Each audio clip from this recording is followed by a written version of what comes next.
Ladies and gentlemen, what government side of the house defends in our side of the house is that the fact that schools itself are one of public utilities that we think it is subject to also evaluation. We think like other public utilities that government funds, such as law enforcement, state-funded hospitals, and state-funded enterprises, everything is subject to evaluation, and we believe that through this policy, that is exactly where better evaluation can be achieved. On their side of the house, then they put too much emphasis on the current inequalities that happen within the status quo, and thus does not give any alternative in how is it the evaluation of the evaluation of schools and the educational system can be much better in our side of the house. We think that there's only one clash in this debate, that where is the purpose of education can be achieved better under two main points. Number one, on the evaluation of expenditures, and second, on the evaluation of schools quality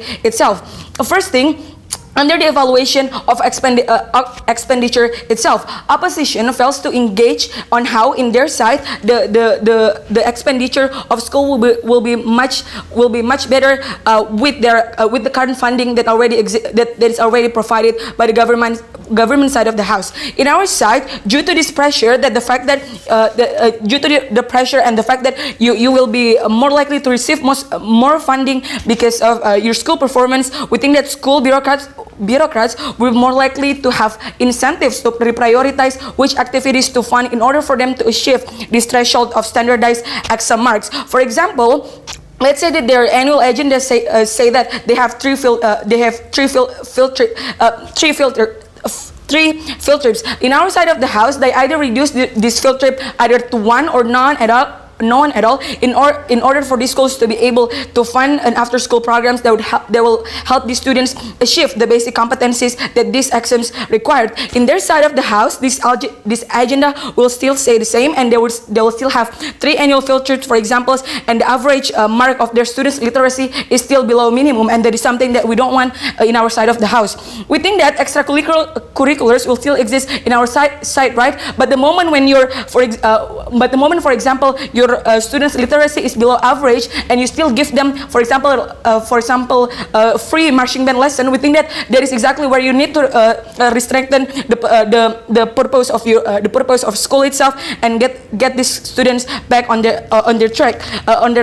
And secondly, we're going to engage in their scenario where they say that there's going to be pragmatism coming from the student itself. We think that number one, the motivation of students themselves will still exist. But in our sides, these students will eventually they will learn much better because the quality of curriculum that these teachers bring to them is not something that is at least, right. Like, for example, at least you do 3 homeworks, and at least you achieve the minimum standard, or at least you achieve 6 out of 10 when the minimum standard is 7. We think that is something that we don't want to happen in our side of the house, and that is why we think that we achieve much better in this scenario, because these teachers will eventually ensure that when these students graduate, they could be proud of, for example, their critical thinking ability, and then for example, the amount of books that they have read, that have shaped their perspectives, for example. Thus, we think that on the clash of evaluation of expenditure, we think that we win the clash.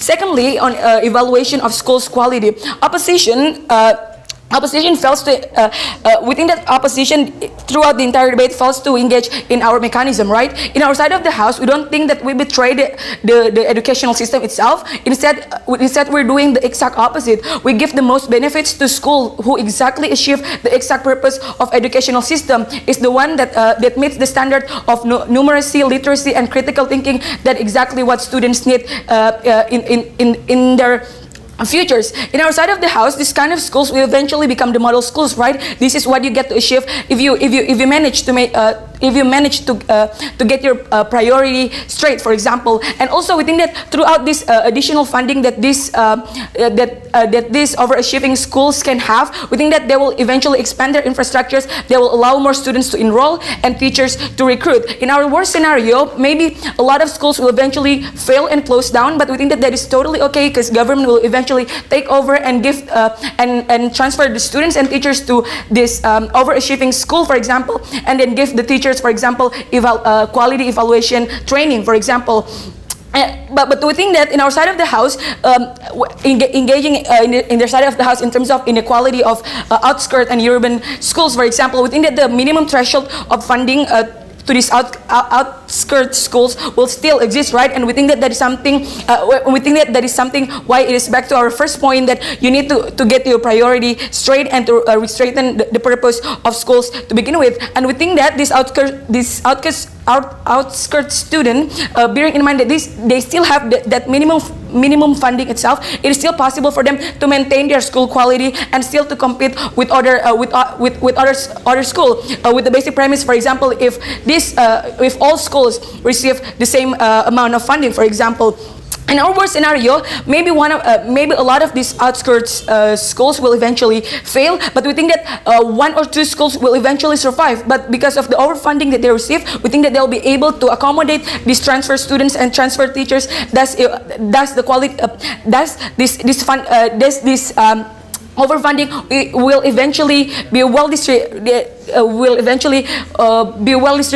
because it is able to. It is able to compensate the failures of other schools. For example, in their side of the house, we think that reformation won't exactly happen, because number one, there's no incentive for these schools to begin with to reprioritize their expenditure to maintain the quality of their school, for example. And also, we think that in their side of the in their side of the house, the privileged schools will exactly stay to become the privileged schools, but in our side of the house, the privileged schools will be the ones that, for example, saying that other schools fail to achieve this kind of minimum standard. These privileged schools can accommodate those failed students and teachers, and for those reasons, we proud to propose.